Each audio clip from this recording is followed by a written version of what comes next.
Hello everyone, welcome to my YouTube channel nursing education counter पे बहुत बहुत स्वागत है आप सभी का। तो मैं फिर से एक बार आज नए वीडियो के साथ आ गई हूँ आप लोग के पास।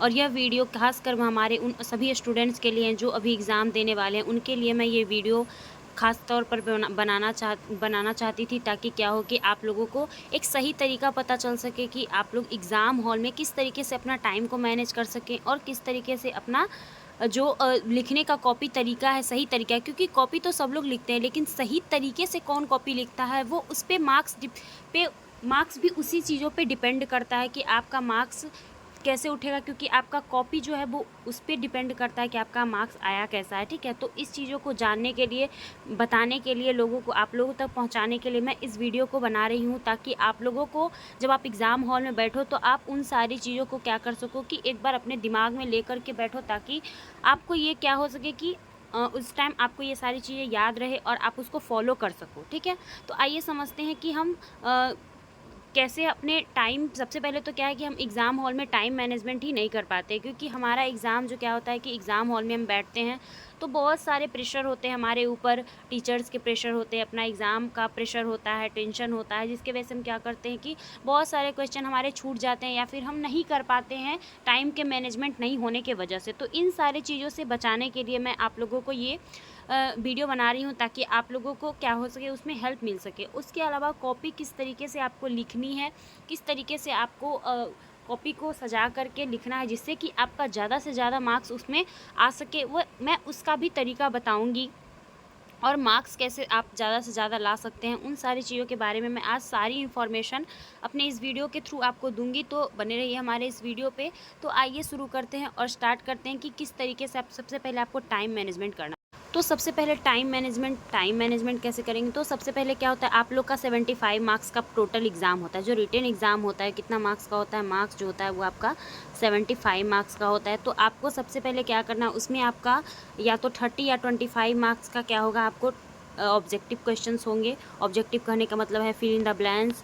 उसके अलावा match the following full forms होंगे कुछ, ये सारी चीज़ें होंगी। उसके अलावा आपका 50 मार्क्स का कितना होगा, 50 मार्क्स का आपका सब्जेक्टिव क्वेश्चन होंगे, जिसमें कि आपके 50 मार्क्स में से क्या होंगे कि आपको जो 30 नंबर के होंगे वो 15 नंबर के क्या होंगे, आपको लॉन्ग क्वेश्चन होंगे। और एक जो आपका 20 नंबर का होगा उसमें 4 × 5 यानी 5 नंबर का 4 क्वेश्चन होगा, जो आपको लिखने वाला होगा 5 नंबर का। ठीक है, तो सबसे पहले आपको टाइम मैनेजमेंट कैसे करना है। तो आपको 30 जो मार्क्स का क्वेश्चन है उसको आपको 1 घंटा, लगभग 1 डेढ़ घंटे के अंदर आपको लिख लेना है। दो दो जो आपका जो दो क्वेश्चन होगा ना 15 मार्क्स का, उसके लिए आपको 1.5 घंटे पहले आपको सबसे पहले क्या करना है कि टोटल आपको 2.5 घंटे ही लेकर चलना है। आपको एग्ज़ाम हॉल में आपको ऐसे तो 3 आवर मिलते हैं, लेकिन आपको केवल 2.5 घंटे लेकर चलने हैं। क्योंकि 30 मिनट आपका कॉपी आना, उसके अलावा आपका जो साइन वगैरह होता है वहाँ पे अटेंडेंस बनता है। उसके अलावा आपको बहुत सारी चीज़ें आपसे पूछी जाएंगी, आपके कॉलेज नेम, आपके वो जो भी चीज़ें हैं, वो सारी चीज़ें में आधे घंटे क्या होते हैं कि वेस्ट हो जाते हैं। तो आपको 2.5 घंटा लेकर के चलना है, जिसमें से आपको मैं अभी टाइम मैनेजमेंट बताती हूँ कि किस तरीके से आपको टाइम को मैनेज करना है, टाइम को कितना क्वेश्चन को कितना टाइम में लिखना है, ये सारी चीज़ों को। तो आइए शुरू करते हैं, देखते हैं। तो सबसे पहले क्या होगा, आपका 75 मार्क्स का टोटल नंबर का क्वेश्चन रहेगा, जिसमें से मैंने आपको बताया कि 15 मार्क्स का यानी 30 मार्क्स का क्या होगा, आपका लॉन्ग क्वेश्चन होगा 30 मार्क्स का।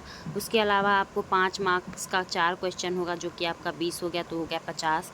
25 मार्क्स का आपका क्या होगा, ऑब्जेक्टिव होगा। तो सबसे पहले आपको क्या करना है कि जो 30 नंबर का क्वेश्चन है उसके लिए आपको 1 घंटा 15 मिनट का टाइम देना है। टोटल 1 घंटा 15 मिनट में आपको 2 क्वेश्चन को बना लेना है। हर हाल में 1 घंटा 15 मिनट में क्या करना है, आपको 15 नंबर का जो 2 क्वेश्चन है उसको आपको कंप्लीट कर लेना है। उसके अलावा जो 5 नंबर का क्वेश्चन है उसको हर एक 5 नंबर के क्वेश्चन के लिए आपको 15 मिनट देना है।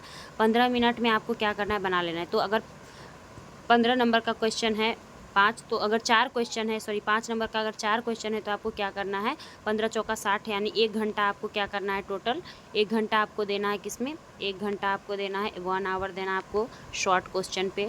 1 घंटा 15 मिनट आपको देना है 30 नंबर वाले लॉन्ग क्वेश्चन पे। और बाकी का जो आपको 15 से 20 मिनट या फिर 25 मिनट जो आपको मिलते हैं, 20-25 मिनट, उसमें आपको ऑब्जेक्टिव को कंप्लीट करना है। ठीक है, अब हम लोग देखेंगे कि सबसे पहले हम कौन सा क्वेश्चन टच करेंगे। तो आइए उस पर चलते हैं कि अब हम मार्क्स बढ़ाने के लिए क्या क्या कर सकते हैं।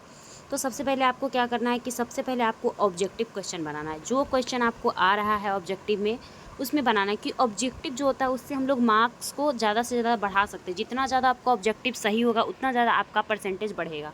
ठीक है, तो सबसे पहले आपको ऑब्जेक्टिव को कर लेना है। जितना भी क्वेश्चन आपको आ रहा है, चाहे वो फिल इन द ब्लैंक्स हो, चाहे वो आपका फुल फॉर्म हो, या फिर आपका कोई भी क्वेश्चन हो ऑब्जेक्टिव का, है ना, तो वो आपको कर देना है। जो आपको नहीं आ रहा है उसके लिए आपको क्या करना है कि थोड़ा सा ऐसे, ये नहीं कि आप पूरा लिख रहे हो, जैसे 1 है, ए का 1 है तो ए का 1 2 3 ऐसे करके हम क्या करेंगे कि टोटल लिख देंगे। ठीक है, इसमें सिर्फ ए आंसर है तो ए करेंगे, बी आंसर है तो बी करेंगे, डी आंसर है तो डी करेंगे। इस तरीके से आपको लिखना है। ठीक है, उसमें आपको पूरा डिटेल में लिखने की ज़रूरत नहीं है, क्योंकि आपको यहाँ पे टाइम की कमी होगी, तो आप इस तरीके से लिख सकते हो। सिर्फ आंसर लिखना है आपको। उसके बाद आपको लॉन्ग क्वेश्चन पे आना है। उसके बाद आपको क्या करना है, लॉन्ग क्वेश्चन जो आपका 15-15 मार्क्स का क्वेश्चन है ना, 2 क्वेश्चन, उस पे आना है। तो 15 मार्क्स का क्वेश्चन पे क्या करना है, तो 15 मार्क्स के क्वेश्चन पे आ जाना है।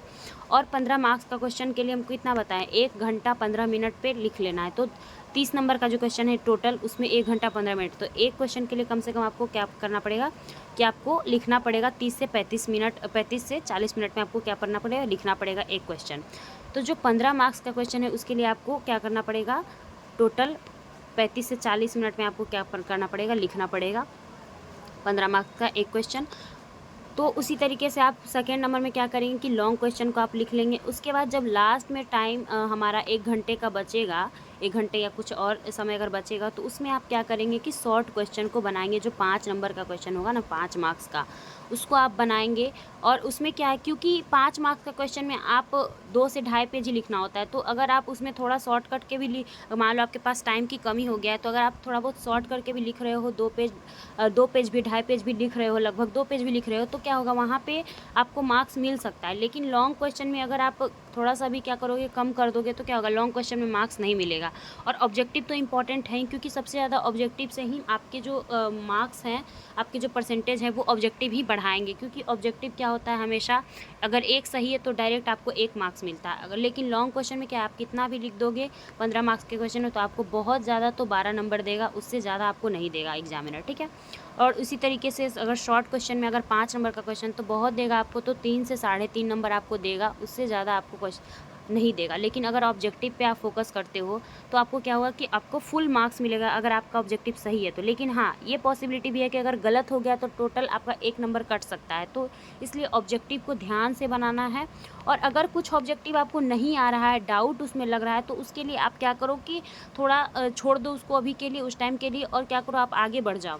यानी कि एक ही चीज़ पे सोचते रह गए। उसके बाद आपको क्या करना है कि आगे बढ़ जाना है। और लास्ट में फिर इस ऑब्जेक्टिव को दोबारा से, अगर 5 नंबर का क्वेश्चन हम थोड़ा कम भी लिखे तो चलेगा, लेकिन ऑब्जेक्टिव को नहीं छोड़ना। ऑब्जेक्टिव को क्या करना है कि एक बार टच ज़रूर करना है। अगर हेल्प मिल रहा है तो हेल्प ले करके थोड़ा बहुत बना करके ज़रूर आना है। ठीक है, तो ये है मार्क्स को बढ़ाने का। अब लिखिए, कॉपी कैसे लिखेंगे, तो सबसे पहले अगर आपको ऑब्जेक्टिव तो बता दिए कि पहले लिखना है किस तरीके से। अब अगर लॉन्ग क्वेश्चन है तो सबसे पहले क्या करना है आपको, कोई भी क्वेश्चन का 2 डेफिनीशन लिखना है।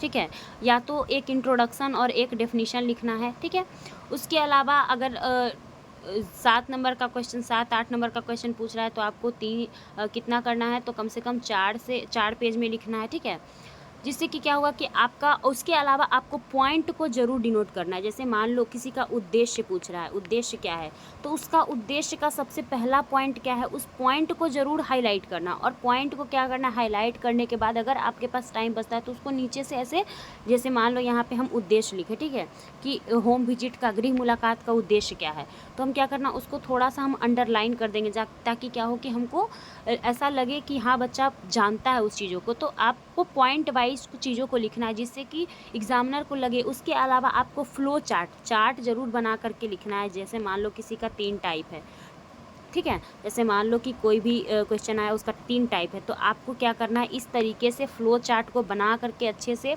एक्सप्लेन करना है फ्लो चार्ट में, ताकि क्या हो कि उससे जो एग्ज़ामिनर होता है ना, उसको लगता है कि बच्चा क्या है कि जानता है उस चीज़ के बारे में। अगर आप थोड़ा सा उसको डिटेल कम भी लिखोगे ना, लेकिन अगर आप फ्लो चार्ट बनाओगे तो क्या होगा कि उसको, एग्ज़ामिनर को ये चीज़ अच्छा लगेगा और आपको मार्क्स। और ज़्यादा घिच पिच नहीं करना, कॉपी में आप बहुत ज़्यादा कटकुट नहीं, अगर मान लो गलत भी हो गया तो बस एक लाइन खींच दिए या फिर क्या किए उसको छोड़ दिए, ठीक है, वहाँ से हम आगे बढ़ गए। तो ये सब जो माइनर गलतियाँ हैं वो चीज़ें आप लोगों को नहीं करनी है।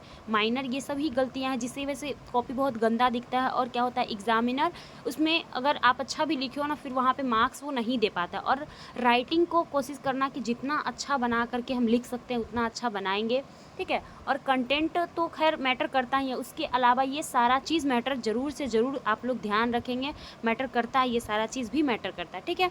तो ये था आज का कुछ टिप्स जो कि मैं आप लोगों को देना चाहती थी, तो थैंक यू सो मच। उसके अलावा अगर आप लोग फर्स्ट ईयर का एग्ज़ाम अगर आप लोग का हो जाए तो सेकेंड ईयर का मैं अपना खुद का क्लास स्टार्ट कर रही हूँ ऑनलाइन। तो अगर कोई भी बच्चा अगर नहीं सेकेंड ईयर का, क्योंकि अब तो फर्स्ट ईयर निकल गया, ठीक है, मान लो फर्स्ट ईयर तो अब निकल गया कि किसी तरह आप लोग कर लिए, लेकिन अगर सेकेंड ईयर का आप अच्छे तरीके से सेकेंड ईयर को पढ़ना चाहते हैं तो उसके लिए आप क्या कर सकते हैं, मेरे से जुड़ सकते हैं।